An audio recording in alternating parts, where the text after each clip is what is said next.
Welcome to the Solution Station podcast, and I'm your host, Nuno for Jesse. Today, we will be talking about a very interesting topic. It starts with me: productivity, the responsibility of the employee and the employer.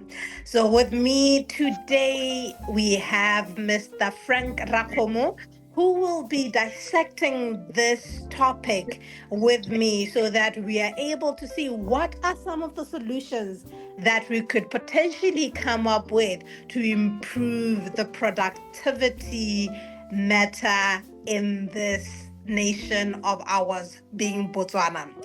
Rera Komo, you are most welcome. Thank you for the introduction, Nonofo.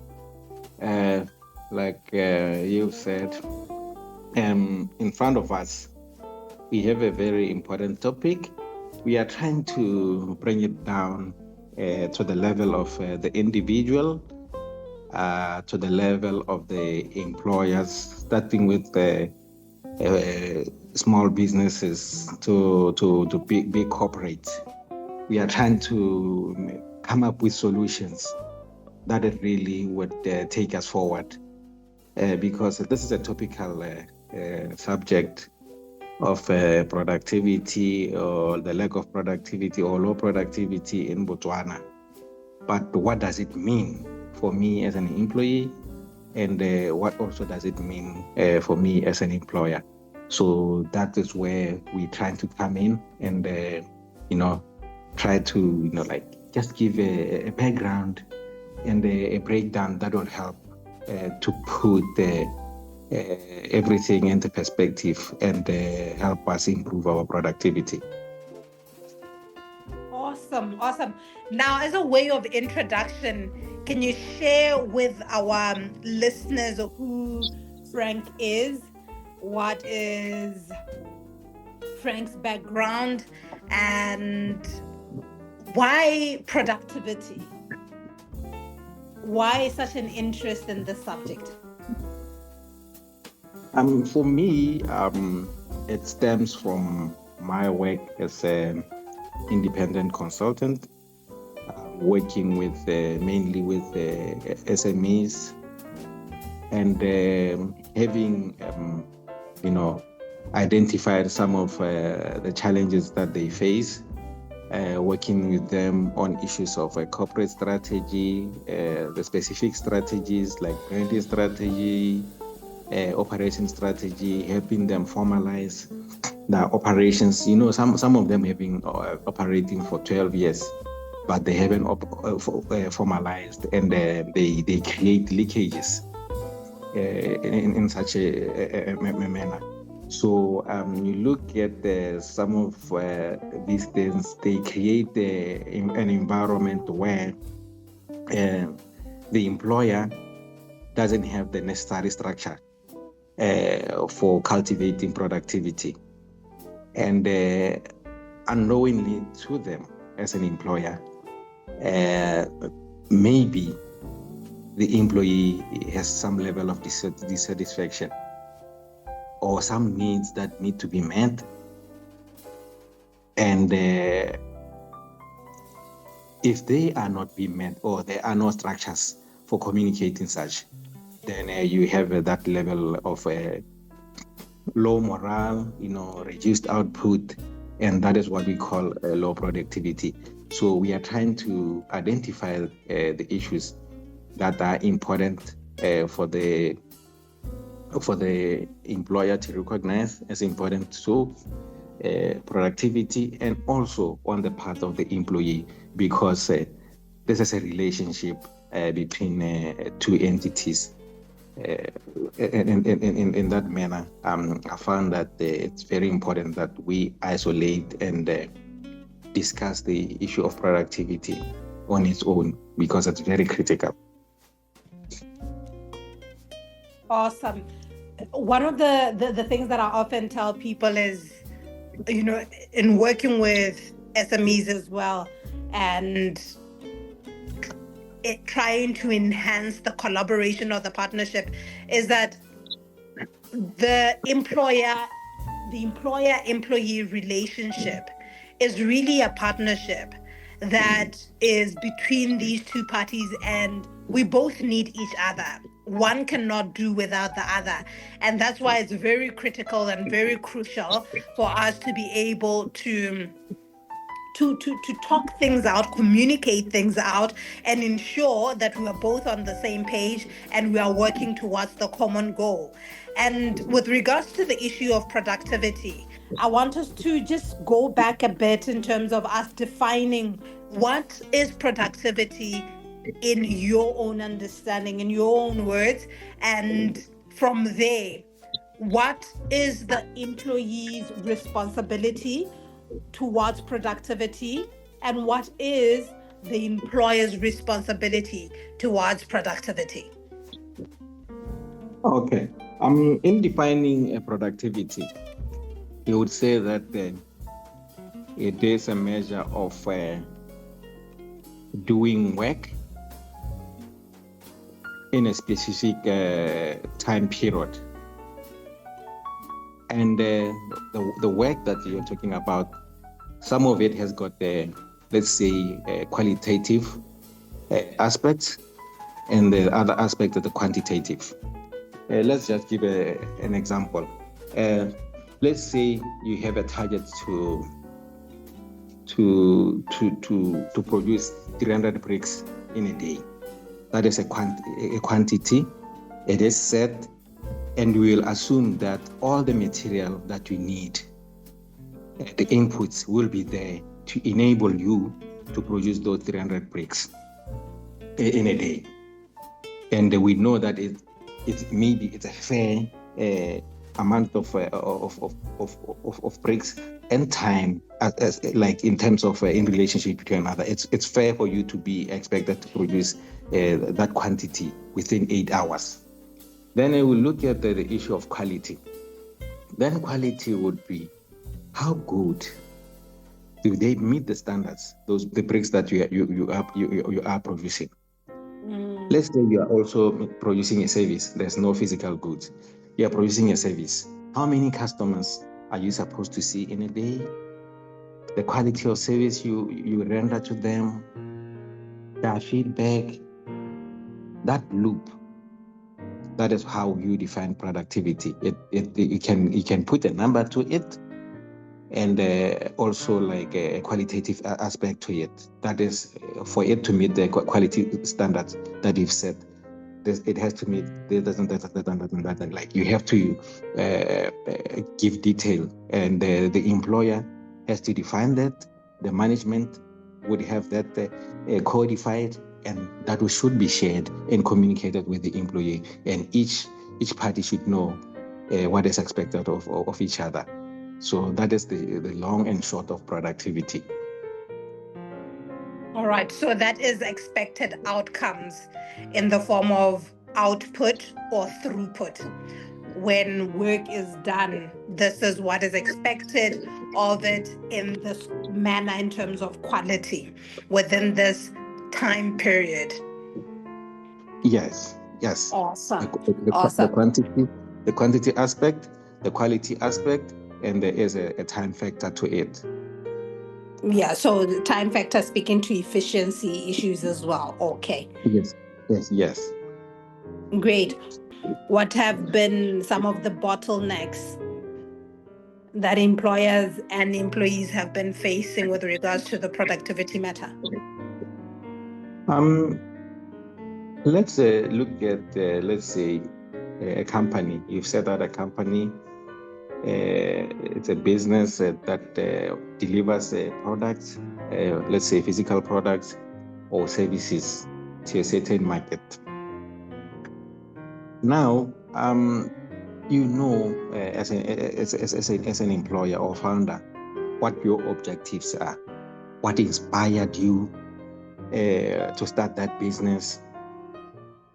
But does your employee know that? Do you share that inspiration with them? Do they know the purpose? They don't understand the purpose behind the establishment of that business. And then you look at the issues of a salary. And a salary or wages are the monies that you pay in return for an employee having done a specific tasks and work as per your agreement, and it's paid in arrears. It means the employee works and then they get paid at the end of an agreed period, whether it's a week or a month, etc. Then, as an employer, do you provide the right working conditions? Do you have the policies that guide work? Do we have the right quality of supervisors? You look at the interpersonal relationships. Do you work well with the employee? Do they feel safe? Do they feel safe to share their ideas to improve the quality of the work, etc.? Those are I would say, the hygiene factors as per Herzberg two-factor theory. Now we look at the motivators. Do you give employees recognition? Do they feel like they're doing meaningful work?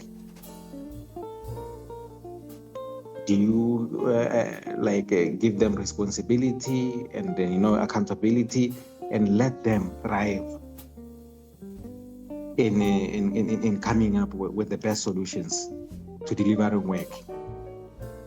Do you offer opportunities for growth and advancement? All of those factors, they work together to provide a fertile ground for productivity.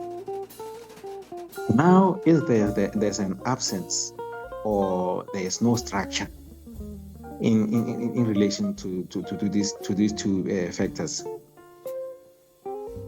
you'd likely find an employee who is low on morale, who is unsure of their future in your business.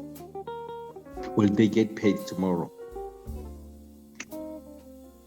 As an example, do they have let's say enough? Do they have enough money to come to work tomorrow? Do they have enough money to take care of their family with what you are paying them? Do they see themselves growing with your company? I said, like I've said, you share the purpose with your employees, and as such, they would gauge what they do, the work that they do, against that purpose. If you don't do that, or if it's lacking, then you would have that discrepancy between what you expect as an employer and what you get from the employee.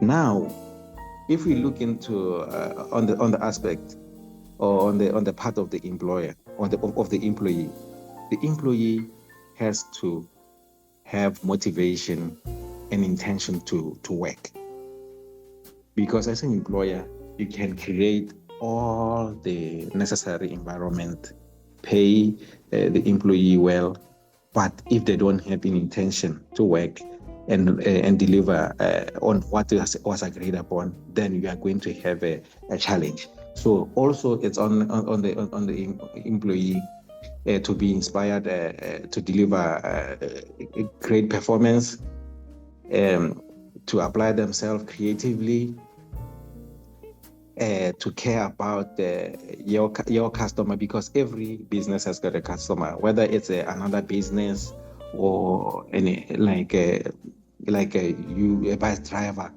who's carrying people from here to Tonota. That's a customer of one. Every business has got a customer, and the employee has to care about the customer. They have to be motivated to deliver quality service or products to the customer. So there has to be a meeting point there has to be a synchronization between the obligations of the employer and the obligations of the employee in that regard.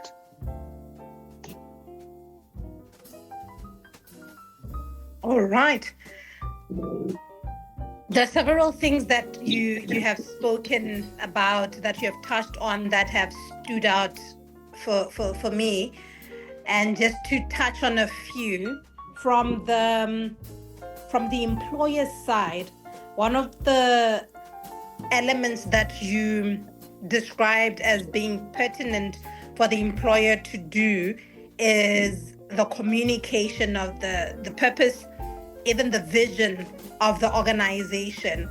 Now, in instances where an employer could be communicating that vision and that purpose, but then it is not received as they would like, or it is not understood very well by the employees, or rather, perhaps let me put it this way, in terms of getting buy-in from the employees that they have. What would you encourage the employer to do? In that instance, we look at the employer's leadership capabilities. We look at if they've clearly defined direction and purpose. You'd look at, because the employer also has to be reflective. Whether you Nonofo as an employer, and then maybe you've hired a manager. That manager has to step in to inspire trust and commitment. They have to provide clarity. They have to empower and take ownership of the team's performance. They have to be adaptable. Those are very key in the employer, setting a conducive environment for work to take place. Now, in doing all of those, there has to be structures. There has to be some kind of formal communication. Interventions have to be documented. That I coached Frank that and with the outcome expected being this. These are the initiatives that I've done to get them up to speed and to be able to perform at the required level. If you have those in place, if you have those dimensions in place, and it's documented, then you can have a conversation with the employee. I say, we've set out everything that is necessary for you to perform. We've come up with interventions, and your performance is not improving, or you seem not to buy into the purpose of the company. Therefore, we have taken this decision regarding our contract. Then it becomes fair, because you would have done all that is necessary to make sure that the employee performs and sees value in their work. All right. And then now, from the employee's standpoint, one of the things that you mentioned was the ability to derive meaning from the work that they do. And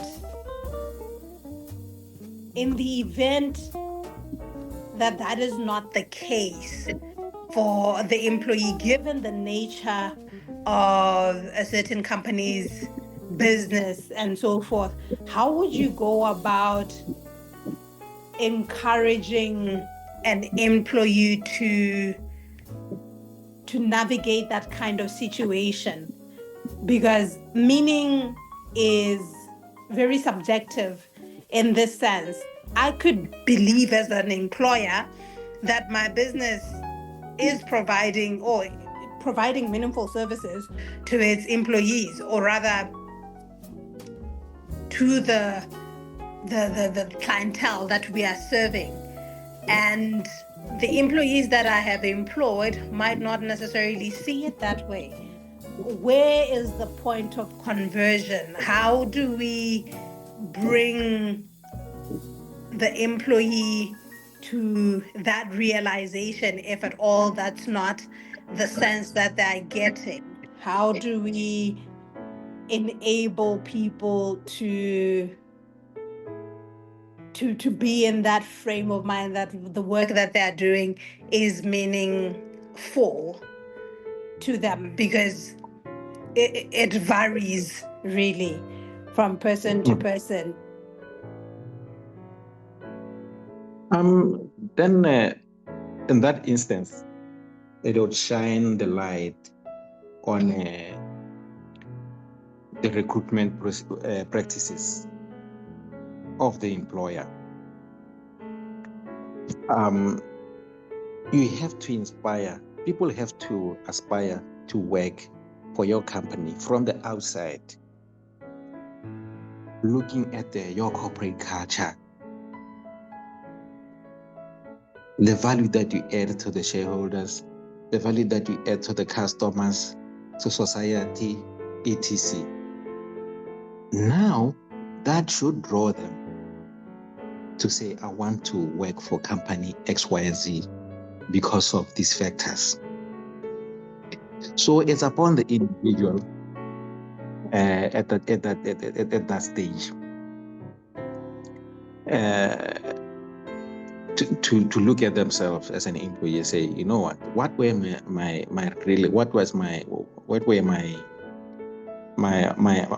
intentions in joining a company that I know its purpose is this and that and that, while I knew that I don't buy into that purpose.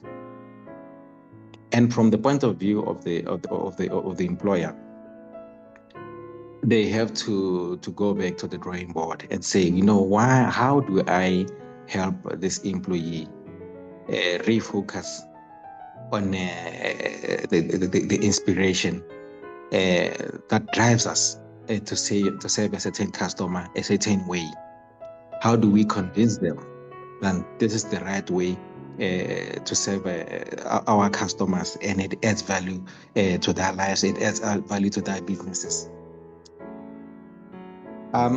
So in that regard, we would need to have a serious reflection on practices as an employer, as to where you sell yourself right or well and genuinely. If you attract the right employees and you motivate them with the right aspects, and then also for the employee to reflect as an individual as to do their ethics allow them to continue, or morals allow them to work in a company maybe they don't necessarily align with.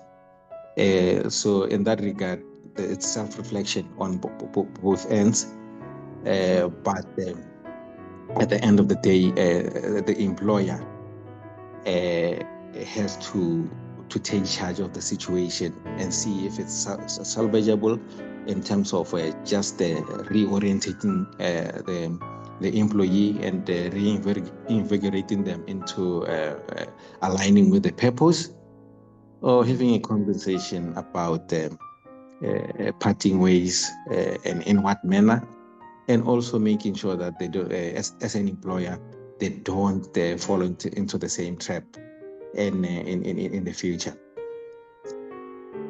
All right. So alignment is very important. That's what I'm picking from you, and I think to further elaborate that, resonance with the company's vision from a personal perspective is very important as well. So, as an employee, you have information about a certain organization that is available in the public domain. So it is one's responsibility then to ensure that as they are looking for the opportunities that they're looking for, to ensure that there's that alignment and that resonance from that perspective, so that as they choose to become a part of by showing interest, by tendering the applications and so forth, that they are showing interest in something or an organization that perhaps also believes and stands for what it is that they also stand for. So that is very important in terms of them finding work that will speak to them and that they would hopefully find meaningful to do.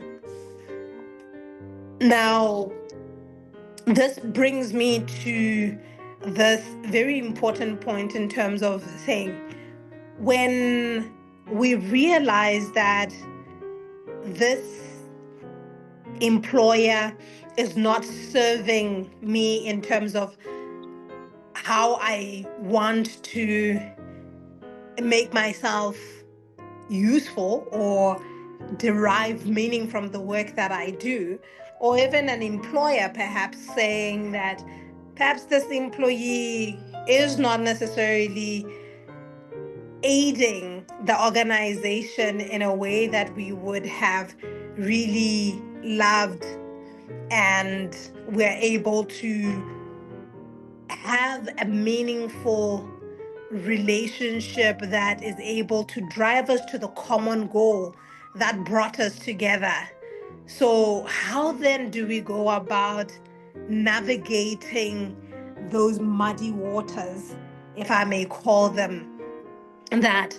Because at the end of the day, we do know that there are times when, as you said, what kind of the certain interventions that will be put in place, or rather that will be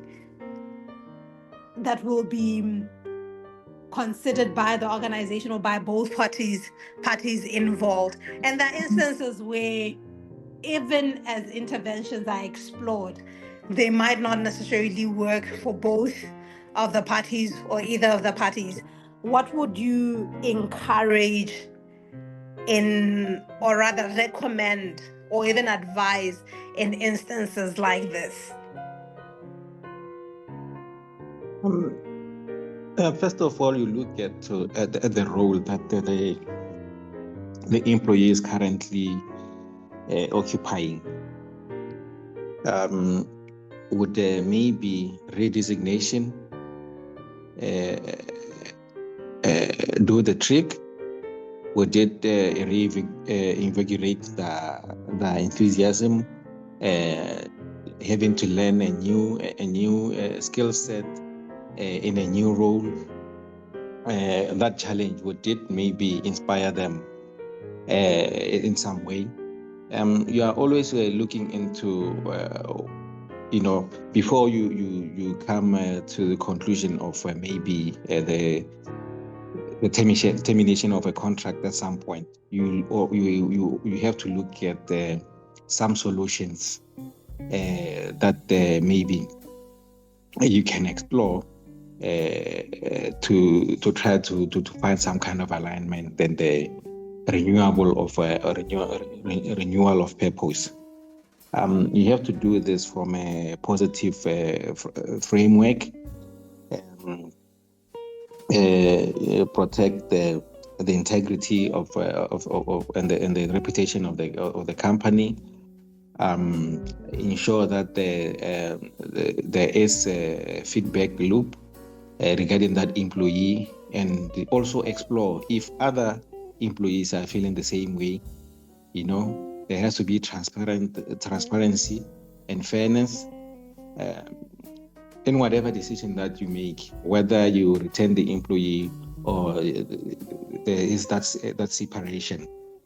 There have to be compliance to legal and HR Labor policy, laws. labor laws, the contractual obligations, etc., to avoid disputes in the future. And also there has to be some level of respect and dignity towards each other, especially towards the employee. Allow them to live on good terms wherever possible. And with that way,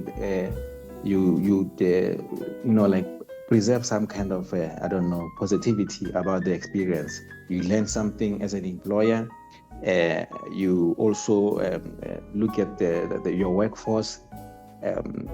Make sure that you don't fall into the same trap or pitfall with other employees.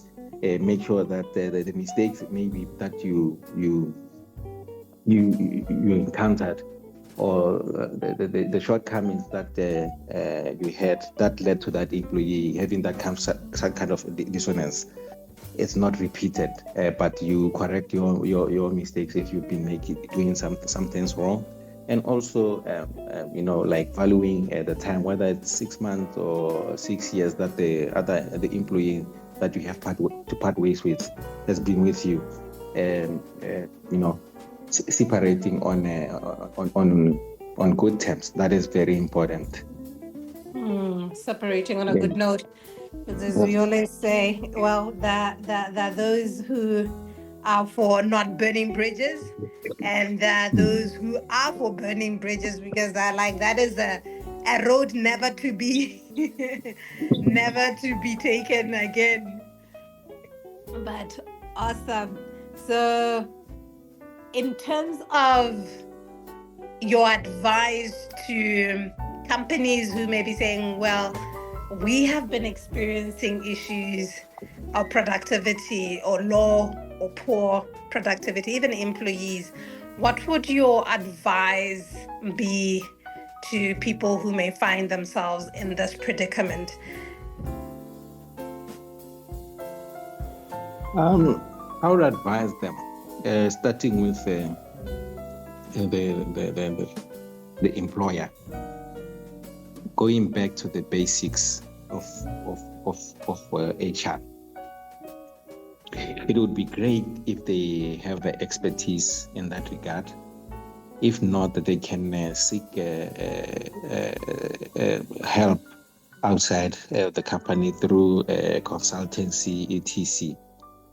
But they would also just benefit from saying, you know what, as a company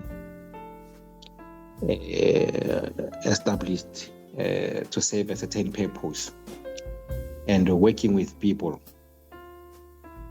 have we been doing the best in that regard? What have been the engagement levels? Have you been, as leadership, have you been communicating goals clearly and making sure that there is alignment? What has been our corporate culture?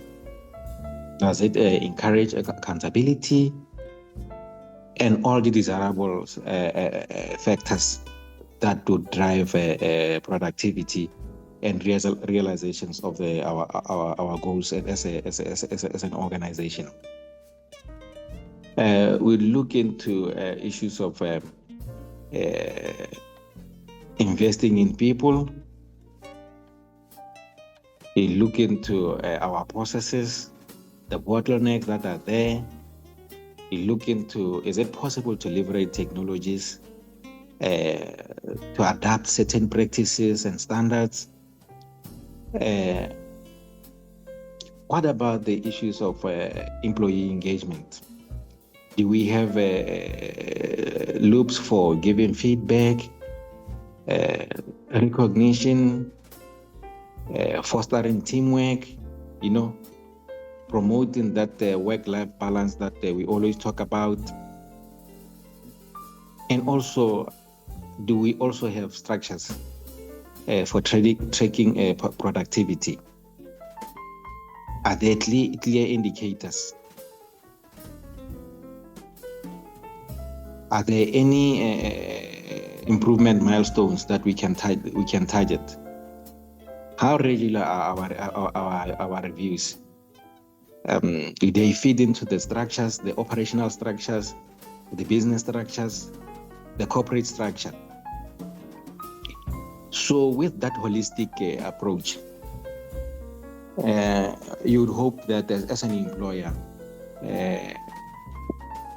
whether as an individual or as a group, you would be very open, you would be transparent, and you would be open to learning from the challenge that you'd be going through. Then you look at on the part of the employee, how do you bring them in? How do you make them believe that they are part of the bigger goal? How do you clarify goals to them? How do you empower them? How do you reward their performance? And I believe with that, an employer would be having an honest conversation about where they are and asking the right questions that will help them to get to where they want to be, or where they want to get, or their desired destination.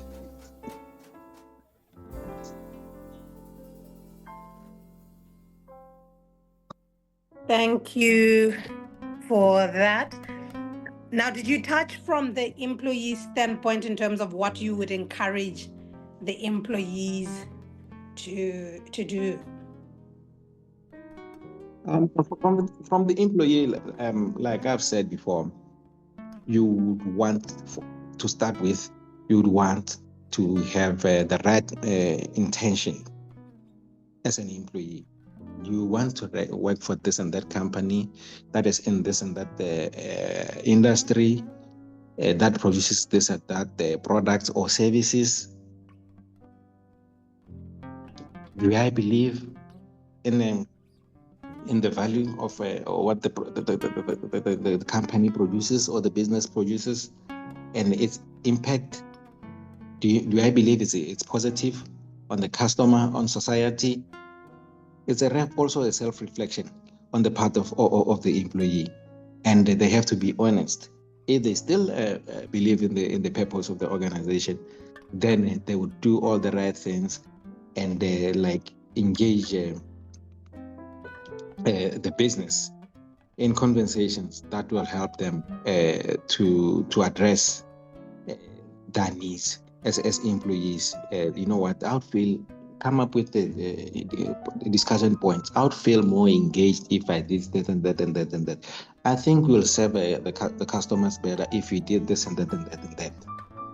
Then it would show that you are still you still buy into the purpose or the vision of the company. But if that's not the case, then you also need to have an honest conversation about that disparity in the way of doing or seeing things, and also discussing best possible solution to that challenge. So it takes two to have an honest conversation where there is a misalignment. Great, thank you. So communication is a pivotal tool in this regard. I mean, it goes without saying the overemphasis on this important subject of communication, that it is one that will enable both the employer and the employee to know where one is coming from and where the other is going. So it's very important for constant engagement between the two in order for us to be able to accomplish the common goal that has brought us together. Thank you so much, Frank. Now, in terms of Botswana, where we are at in as we wrap up our conversation. Botswana has been known to mine diamonds, not only the rocks, but that our people have so much potential, but we know that it's not only just about potential, it's about the process of refinement from rawness to expertise. And we know that in order for us to do that very well, there ought to be perhaps a systematic way of us going, or rather doing that, or rather handling that approach. How would you encourage, especially SMEs in that regard, to look at our people, or look at how we go about doing business from that standpoint of saying that there's so much that we need to offer, but the recognition of that there's a lot of work that would go into harnessing the power that we have, or even the intellect, the everything that there is to harness in order for us to bring our very best to the table. How would you encourage Botswana to continue putting their best foot forward as we wind down our conversation? The most important thing is for them to believe that improving productivity is possible, and view it as requiring a bit of a combination of strategic, operational and human-focused interventions. There are a couple of factors. In developing such, you look at the solution, looking at your budget, your circumstances as an employer, and you said, you know what, I can come up with something that is practical, that is scalable, and cost-effective, looking at the size of my organization and the resources at my disposal. Then you start with yourself as an employer. Do you provide the necessary leadership and culture? Do you set the clear visions and goals? Do you promote accountability?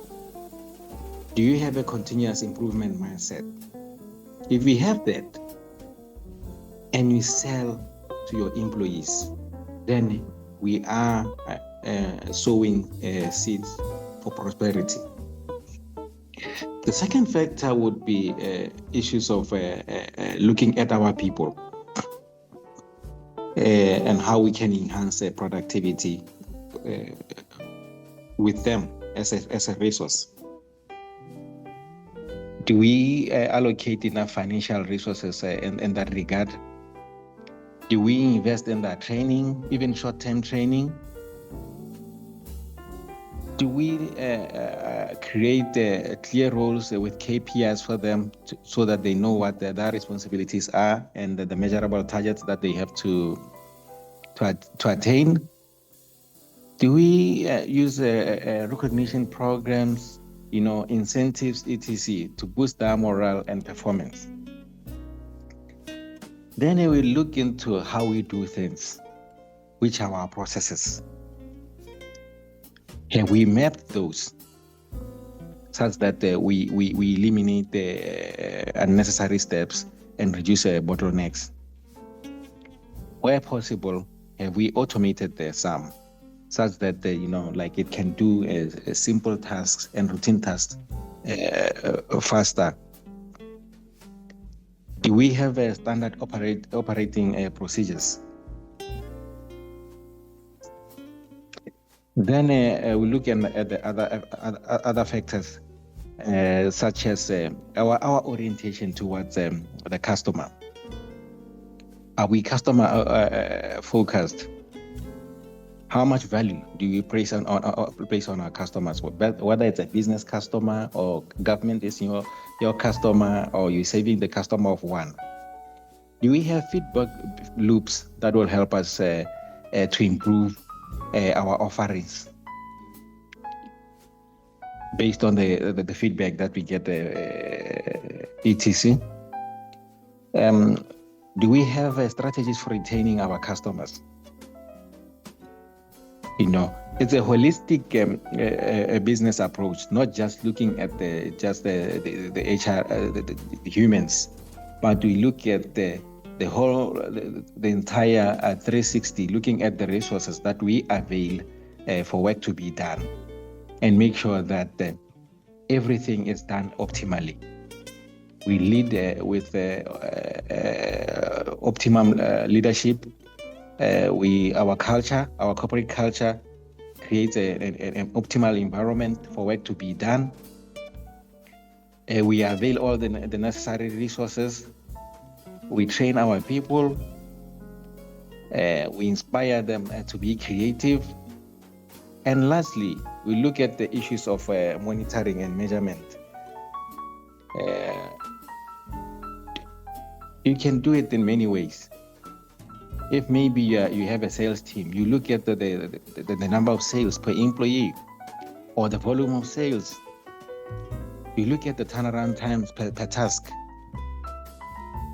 You look at how many customers they acquire within a certain period. If it's qualitative, you look at the kind of feedback that come from a non-force customers versus Frank's. And if Frank needs improvement, you can even assign non-force to guide them. Have those regular reviews to help identify issues early and adjust accordingly. Then with those practices, then I would say we'd have a framework for improving productivity that can be scalable. It can be used by small enterprises and big enterprises. And we can go somewhere as a country. I'm very positive about us turning around the corner. And I think we can change the narrative now about Botswana having low productivity, etc., to us being competitive in the world and having a positive reputation regarding our levels of productivity and excellence in serving the customer. I love that. I love your parting short that we need to change the narrative of us being a poor or rather low productivity nation, and just being able to compete internationally. That is what we are, I believe most of us aspire towards. And thank you so much for the insights that you have shared. And I believe this will be very instrumental to our listeners. And with that, what would you like to leave Botswana at home with? Some words of exhortation or encouragement? And if anyone wants to engage with you, where can they find you? Thank you for the opportunity to motivate myself and motivate the Motswana Kohai. For me, the most important phrase or concept, which is the cornerstone of productivity, is accountability. Accountability is we will take, all of us will take responsibilities for our actions, our decisions, and results. And this can help us in many ways, in improving performance. It can also help us to build trust. It can also help us to reduce mistakes, because some of them we do them without being aware. Those are our blind sides, whether as employers or employees. And also it can help us to drive growth by aligning our actions with business goals and achieving a greater productivity and profitability. So I strongly believe that with that operative weight of accountability from the employer and the employee, we can achieve whatever goals that we set for ourselves and become a prosperous nation that we desire to be.